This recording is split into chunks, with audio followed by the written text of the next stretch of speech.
Whoever you are, wherever you come from, wherever you find yourself on your life's journey, whichever your pronouns, whether you've walked in or rolled in or dialed in, whomever you love, you are welcome here.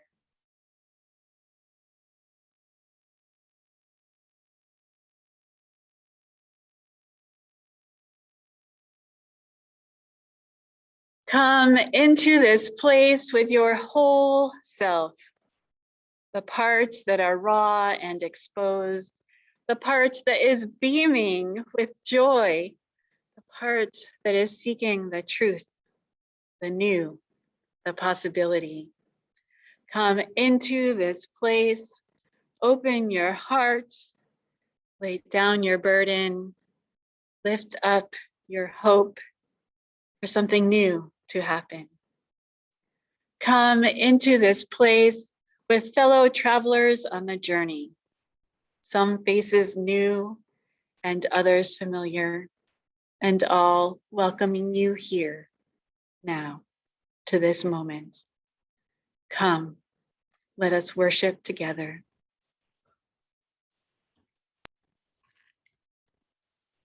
Every Sunday, Unitarian Universalists around the country, around the world, light a chalice, the symbol of our common faith.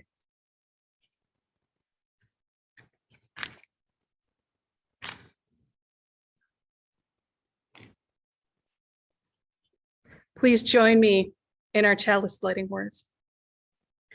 May this flame cast its light toward the coming days, reminding us that the future is not simply a place we are going, but a place we are creating.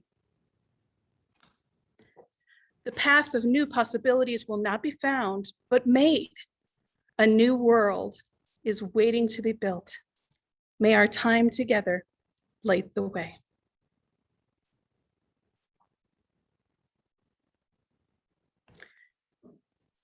Our story today is one of a woman who came to this country and found a path she did not expect. She had met an American man, had a child with him, and he invited her to join him.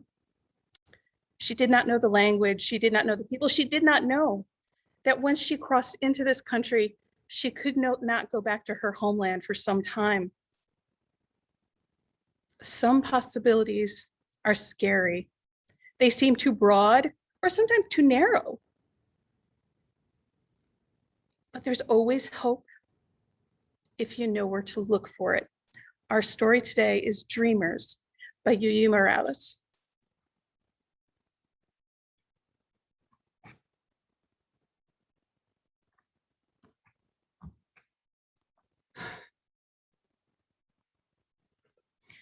I dreamed of you, then you appeared. Together, we became amor, love, amor. Resplendent life, you and I. One day we bundled gifts in our backpack and crossed a bridge outstretched like the universe.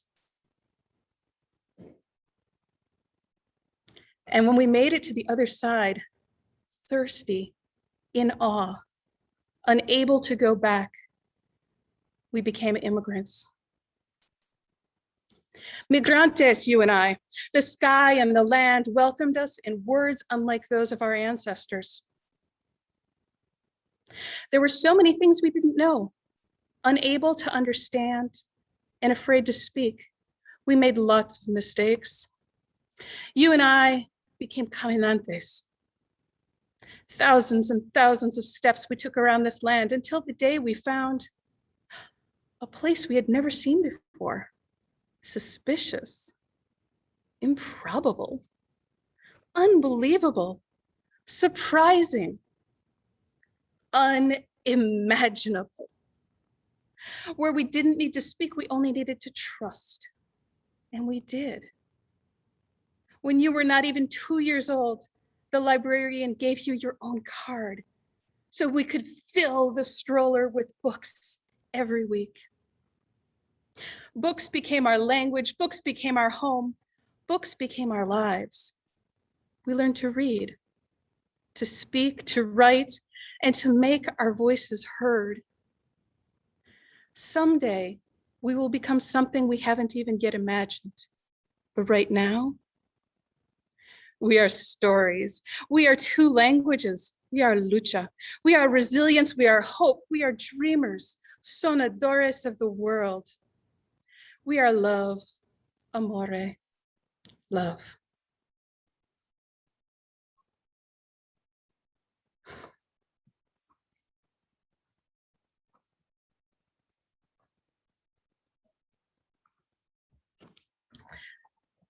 Every Sunday,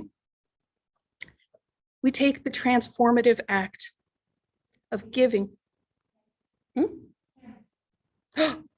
I forgot that we had a hymn in there, y'all. So we are going to go ahead and skip back. And our hymn is Come Thou Fount of Every Blessing.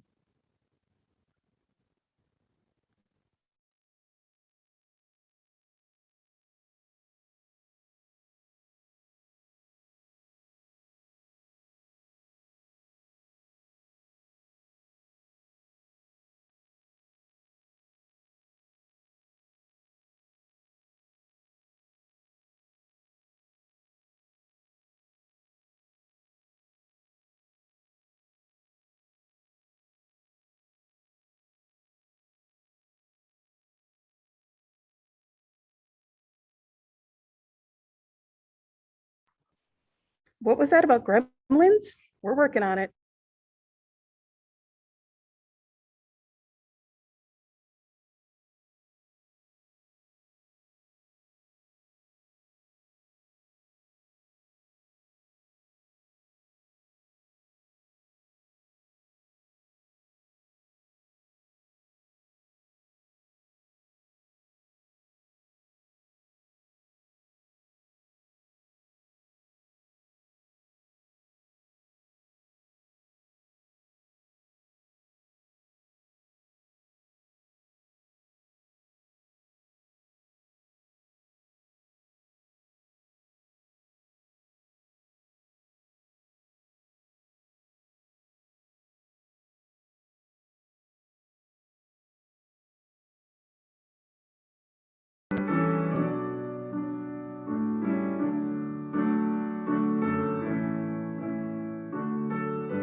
Okay, we're going to try that again. Giving out of what is our own is a transformative act. As a community of faith, we collect an offering not for ourselves or our congregation, but to give to others as a collective action of our community and as a way to live out our shared values.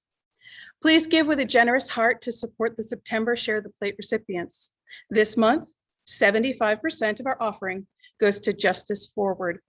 In 2003, Emerson members worked to establish the Harris County Drug Court Foundation to help individuals with nonviolent addiction-related offenses get treatment and non-prison interventions. Over 800 Houstonians have stayed out of jail with this program, most getting clean and getting a fresh start. Last year, the Harris County Drug Court Foundation evolved to Justice Forward, expanding their mission to work with all 18 Harris County specialty courts. Their innovative program provides funds for transitional housing, counseling, employment, and education assistance, lowering recidivism and increasing family reunification while delivering fiscal savings to Texas taxpayers. You can learn more at www.justiceforward.org. And if you missed our previous adult religious education program, you can catch the interview with Emersonian and Drug Court Foundation founder Gabe Gelb on our YouTube channel. And as always, 25% of our offering goes to Interfaith Ministries Meals on Wheels, feeding Houston seniors. We have 3 ways you can give to the church and to the offering outside the church. You can text the number on the screen, go to our webpage for online giving, or if you prefer to mail a check, yes, we are still picking up mail at the church.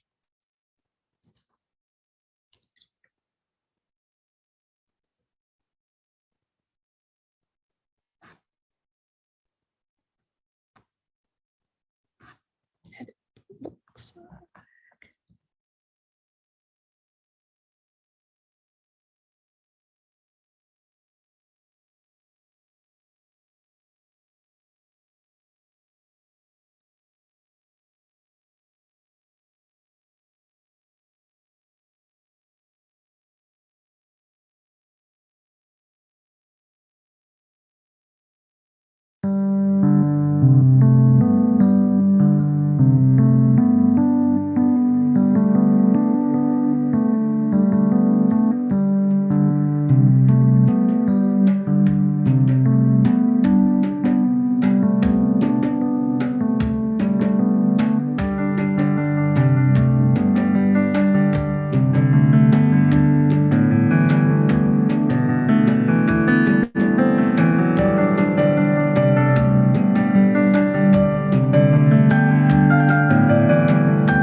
Please find a comfortable place to be or in your seats and place your feet flat on the floor if you can and if you will, so that you might feel grounded or connected to the earth, which nourishes and sustains us all.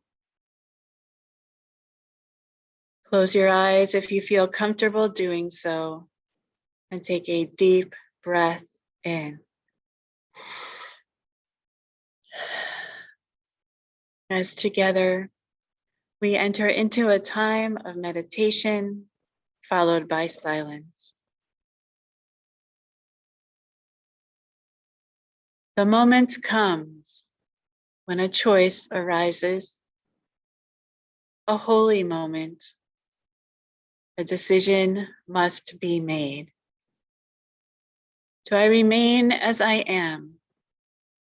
Or do I risk inching, leaping, flowing in another direction? Do I risk what I think I already know and already am? Do I forfeit my security for the possibility that a simple shift may alter the course of my life, even perhaps the life of another? I long to let go of all that restrains me so that I might pursue the impossible and surmount the insurmountable. To let go of anger, to let go of the need to be in control, to forgive a friend, to forgive myself, to refuse what thwarts my spirit, to refuse what limits my mind, to surrender to what will come, to surrender to this holy moment I have let slip away for too long. In this holy moment, let us now enter into the silence together.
Amen, and blessed be.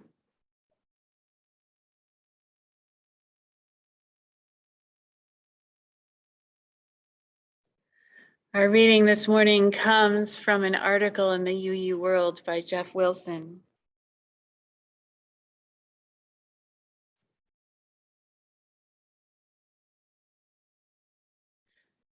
New England seemed to have gone crazy. The Reverend Thomas Wentworth Higginson, at the head of a mob, broke down the federal courthouse door to rescue a fugitive slave. Nearby, George Ripley's utopian community at Brook Farm was based on the teachings of a Frenchman who believed that by harmonizing society, the oceans would turn to lemonade and humans would grow prehensile monkey tails. The Reverend Theodore Parker was funneling cash to terrorists who hoped to capture American military weapons and establish a state for freed slaves on American soil. Meanwhile, Ralph Waldo Emerson had declared himself to be a transparent eyeball. Margaret Fuller was landing the first major blows for women's rights in America, and Amos Bronson Alcott had set up a school where misbehaving students were punished by having to strike him, their teacher. Boston had once been called the citadel of sedate Puritan theocracy. What in the world had the 19th century brought? Confused observers might well have wondered if there was something funky in the water supply. In fact, these prominent intellectuals and ministers, Unitarians all, had been drinking deeply at the well of new currents in European theology and literature. The result was a flourishing and at times bewildering American religious movement known as Transcendentalism. Here ends the reading. Our special music comes to us this morning with thanks from our recently departed music director, Adrian Rodriguez.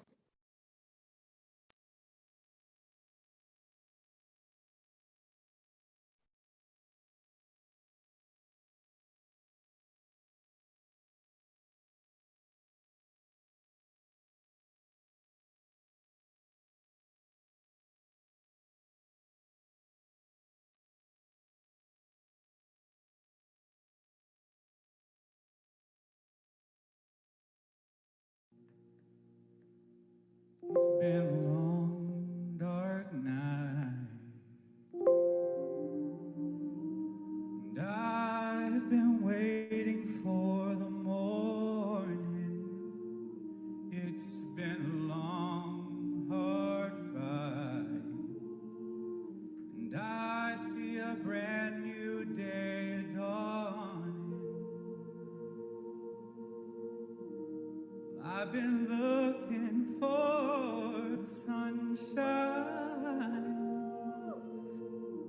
'cause I ain't seen it in so long.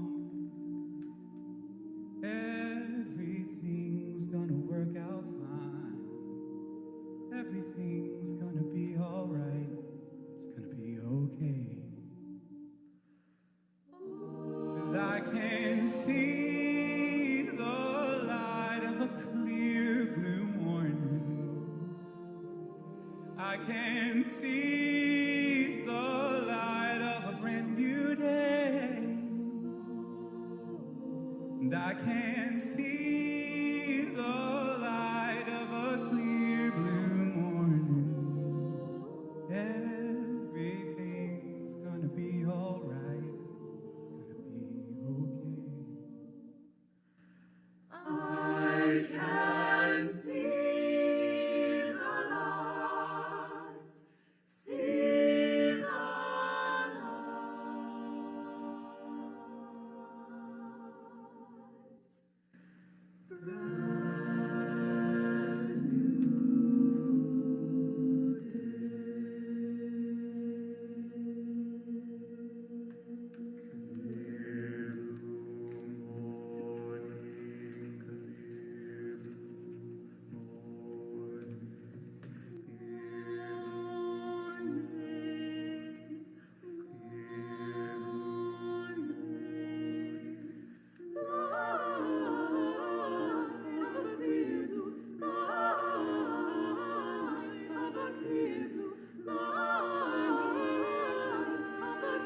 can see the light of a clear blue morning. I can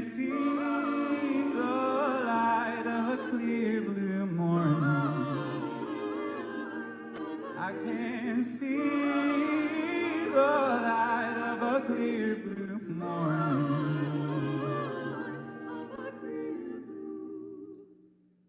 I can see the light. We shall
185 years ago today, what was to become known as the Transcendentalist Club met officially for the first time. Almost all of its members were Unitarians or Universalists, and most of those were preachers. They met for a total of 30 times over the course of the next 4 years, ushering in a new era of religious history, social reform, and literature. Their names are familiar: Alcott, Fuller, Brownson, Peabody, Ripley, Hedge, Parker, Emerson, Thoreau, and so many more. Today, they are our religious and intellectual heroes and heroines of old. But in their day, they were not that, not yet. We have taken them out of their own context and relegated them to history. We have mostly forgotten who they were in their own time, from whence they emerged, how radical and how confusing their words and actions seemed to others of their own generation, and even more so to those of their parents' generation. The Transcendentalists were the second generation, or perhaps better, iteration of American Unitarianism. The first iteration of Unitarianism in America was very much a product of the Enlightenment, also known as the Age of Reason. These early Unitarians and Universalists had taken reason and applied it to the Bible, and really all of theology, in the process essentially advocating for an early form of biblical criticism. And they were revolutionary in their own right for having done so. Yet the next generation, their children and nieces and nephews, pushed those early theological underpinnings even further. They saw the intellectualism, the rationalism of the older generation as cold and overly formal. The Transcendentalists yearned to be out in nature. And while they were intellectuals in their own right, they were also more openly heartfelt. They valued direct experience, yes, of that transcending mystery and wonder. They were mystics and reformers. You see, the so-called divide between the more intellectually focused and the more spiritually focused Unitarian Universalists is an old one, indeed. But with that comment, I digress. My point here is that the Transcendentalists embraced those possibilities that opened before them. And in so doing, they ushered in a new movement, which meshed the older Unitarian value of self-culture with Romanticism, thereby ending one era and beginning another. The Transcendentalists were spiritual optimists. They believed a better world was possible, and a good number of them were willing to work for it. Others saw them as naive or considered their ideas dangerous or simply bizarre. But still, they moved forward. They experimented with utopian communities and led social reform movements, advocating for abolition, improvements in education, women's rights, and more. One of my favorite stories is about the night Thoreau spent in jail for an act of civil disobedience. He had been arrested for refusing to pay his poll tax, not wanting to help fund what he saw as the country's imperialistic tendencies. Emerson came to visit him, so the story goes, and said, "Henry, what are you doing in there?" To which Thoreau replied, "Waldo, what are you doing out there?" We are stories. We are dreamers. We are love. Some of you may have been following an improbable story that emerged out of Western Europe these past several weeks and taken various social media and news outlets by storm. Wally the Walrus, a juvenile walrus from the Arctic, has been on a southern tour this summer, seen most recently off the coast of Ireland, but having traveled as far south as Spain. The problem is that Wally has caused a bit of trouble for the human inhabitants of Europe, as Wally has a habit of climbing onto and capsizing and sometimes even sinking their boats. You see, walruses need to rest every so often after traveling every so many miles. In the Arctic, this is not a problem as walruses can rest on ice floes. However, in Europe, there are no ice floes, so Wally has been using human boats instead. Now, one can imagine a variety of possible responses to Wally's inadvertently destructive behavior, not all of which would be beneficial to Wally's health and well-being. Luckily, though, the creative response Wally's closest human neighbors decided upon and implemented was to build Wally a floating couch. Yes, a floating couch. If you haven't seen photos of this yet, I encourage you to Google it after this service. Unfortunately, we weren't able to get copyright permissions to show them to you today, but I really hope you'll look them up. And yes, Wally does use the couch. And yes, if you wondered whether I was avoiding using pronouns, you are correct. Wally's gender, as of yet, is still unknown, at least to us humans, and there has been some confusion about that in the media. We are stories. We are dreamers. We are love.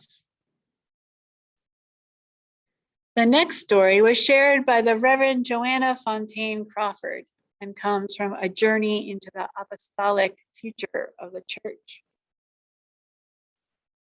The Zenith Drilling Company prided itself on being the best drill bit producing company in the world. In many ways, they had revolutionized their industry using tungsten-tipped drill bits. The problem is that the competition caught up with them and began to erode Zenith's market share to the point where profitability was in question. The board of directors decided to get a new CEO who could perhaps help the company recover its previously held market leader status. The new CEO called all the leaders and managers to a 3-day crisis conference, where he asked everyone to clarify what they thought the mission of the company was. After much conversation and deliberation, they decided that their mission was not only to make drill bits, but also to make the best drill bits in the world. They all agreed this was an excellent purpose for the company. At this point, the new chief executive yelled, "No, your job is not to make the best drill bits in the world. Rather, it is to make the best holes in the world." They went on to innovate laser drilling and become the best hole-making company in the world. We are stories. We are dreamers. We are love. There is an old story, of which there are many versions, about a man walking down a street observing 3 bricklayers at work. He asked the first, "What are you doing?" The first person replied, "I am laying bricks." working hard to take care of myself and my family. Then he walked a little farther down the road and asked the second person, "What are you doing?" The second person replied, "I am building a wall." Then the man walked a little further down the street and asked the third person, "What are you doing?" And the third person replied, "I am building a cathedral." You may have heard this story before. It is often told to illustrate the importance of shifting one's perspective or of focusing on the company's mission. I thought about this story a week or two ago while shopping in a thrift store, and I wondered about how the workers there would answer that very same question. And I imagined the answers might range from, "I am working, drawing a paycheck, trying to support myself and my family," to "I am helping people who can't afford to shop elsewhere," to "I am saving the earth." We are stories. We are dreamers. We are love. All of these stories have something important to say about embracing possibilities. The transcendentalists embraced the possibility to expand the way they thought theologically. They went out into nature. They focused on direct spiritual experience. They studied the world's religions. They led social reform movements. They published their writings, and they forever changed the future course of Unitarian Universalism, including leaving this church, its namesake. The Europeans embraced the possibility of a creative solution that would be beneficial for both Wally the Walrus and the economic preservation of their property. The drill bit company embraced a possibility that ultimately saved their company. And the third bricklayer, and maybe even a thrift store worker or two, embraced the possibility of reframing their experience to one of much grander and deeper spiritual meaning making. Embracing possibilities. Embracing possibilities. There are two words to each of our Soul Matters themes this year, and at least in this case, two pieces to the thematic puzzle. The first, as I see it, is that of exploring the many and varied possibilities inherent in any given context. This requires us or anyone who chooses to do so to approach with open hearts and minds. A willingness to think outside of the box, to get creative, to get collaborative, sometimes even to get a little silly. I would have loved to be at whatever meeting or brainstorming session that happened that resulted in the decision to build a walrus a couch. Exploring possibilities can happen in a variety of settings, of course, but here in this context, that of a community of faith, exploring possibilities is at its heart spiritual work. It means being open, not just to change, but to transformation. Whether spiritual or communal, transformation is a deeply spiritual task. The second piece to this thematic puzzle is that of embracing. Embracing implies not just openness to exploring possibilities, but also a willingness to implement those possibilities. Stacks of chart paper from church brainstorming sessions that are thrown into a storage closet somewhere, or even transcribed and uploaded to the cloud, only to sit there and never be looked at again, are useless. They will never result in change. never mind transformation. Embracing possibilities requires action. Embracing possibilities requires implementation. The question is, what are you, I, we actually going to do? That drill bit company, after all, actually did innovate laser drilling and dug better holes. This question applies to a church's social action ministry, of course, whether that is welcoming Afghan refugees to Houston, which we are doing right now, and providing for their material needs, or teaching English to anyone who wants to learn.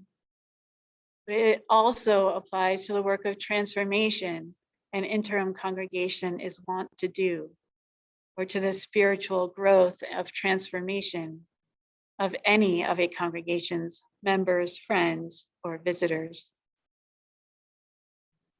There are times in any individual's life or in any congregation's life cycle when the embracing of possibilities is a choice proactively made. More often, the choice to embrace possibilities is made after the onset of some kind of crisis or unwanted change that has been foisted upon us. The second is the situation this church is in now. No one wanted a pandemic. No one wanted serious illness and death. No one wanted to close the church buildings. No one wanted to have to stay home and isolate. And yet, all this has happened. And yet, this church has chosen to embrace the possibilities inherent in this situation that technology has afforded us. It gets a little messy at times, but we are embracing it. This church has chosen to put their care, their love for each other, both stranger and friend, ahead of all else. You have physically stayed away these past 18 months while maintaining your connections in other ways, caring for each other from a distance, worshiping and meeting online, remaining active as best you can, and in many cases, actually increasing your financial support. Thank you. Thank you for all that you have done and will do and all that you are. And so it is that today we begin the process of coming back to church. Today I lead worship for you, along with Katie and Sean, from your sanctuary for the first time. Today, we celebrate. Next week, we begin live streaming and add in even more live music by welcoming back Juan and Ariel as well. And someday soon, I hope and pray you will all worship together in person, all who choose to be here. It is coming. We are stories. We are dreamers. We are love. We are amor. May it be so. Amen. And blessed be. Now let us sing together our closing hymn, number 121, We'll Build a Land.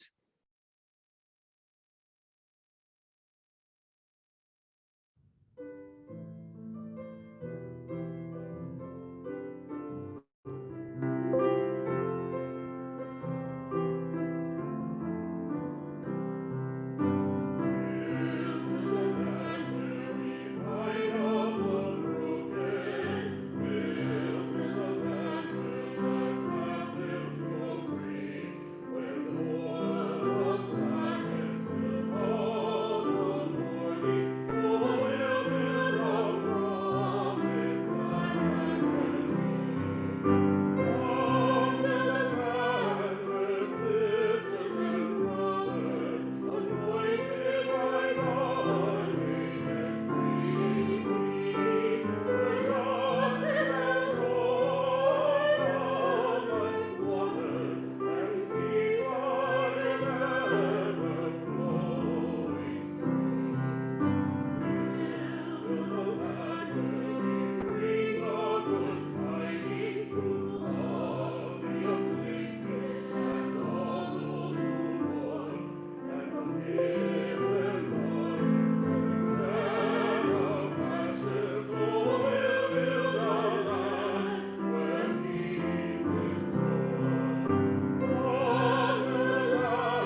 Let us extinguish our chalices wherever we might be.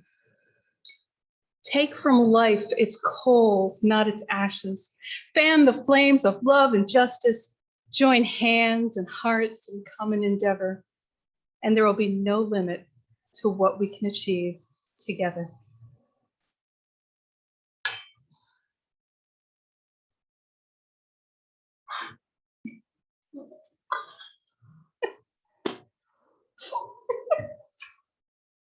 Technical difficulties.